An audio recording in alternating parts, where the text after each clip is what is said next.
It's Winnie the Pooh's favorite treat.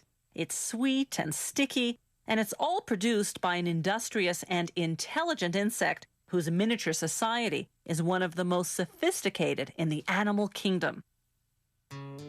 It all begins in a field where worker honeybees suck nectar from flower blossoms such as clover.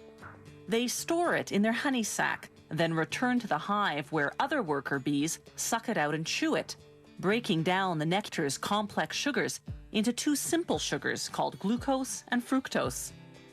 The bees then deposit the nectar into the cells of the wax honeycombs they've built. They fan it with their wings until most of its water content evaporates in the warm air of the beehive. What's left is thick and gooey honey. The bees then cap each honey-filled cell with beeswax. That's when the beekeeper steps in. Bees will sting if taken by surprise, so the beekeeper sprays the hive with smoke from burning pine needles, a scented warning that foreigners are about to enter the hive. Inside the hive are wooden frames hanging side by side, each holding a honeycomb.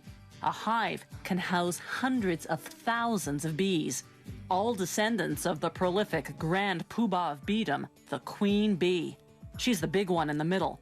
The queen bee lays up to 2,000 eggs a day, creating the workforce needed to feed and protect the colony. But the beekeeper tricks the colony's defenders. He replaces the hive's cover with a device called a bee escape, which smells like cherries. Bees dislike the scent, so most fly to the bottom sections of the hive. Another warning spray, and the beekeeper removes the bee escape. Now he can escape with the honeycombs.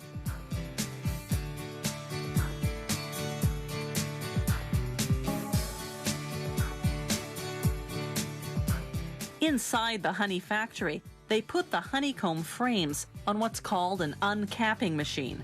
Like a razor, it shaves the wax caps off the honey-filled cells of the combs. They scrape off the remnants manually. Then they set the frames on another machine called a honey extractor. It spins the honeycombs until all the honey is forced out of the cells. Afterwards, they filter the honey to remove any pieces of wax capping that slip through. Then, the honey is ready for bottling. Some beehives contain smaller frames designed to produce honey that isn't extracted from the honeycomb. Workers remove the frame and cut the honeycomb into pieces as is with a heated knife. That seals the wax around the honey inside.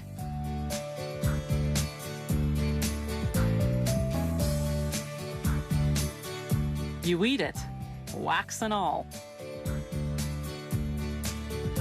The beeswax lining of the honeycomb goes to make candles, furniture polish, lipsticks, and other products.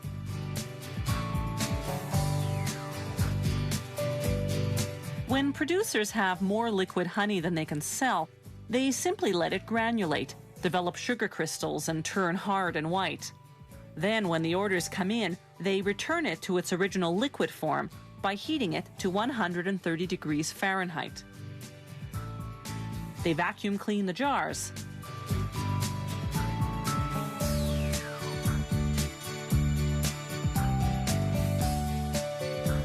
Then fill them. One beehive can yield up to 7 pounds of honey in a single day. That's much more than the bees need for themselves. The surplus is what we end up eating.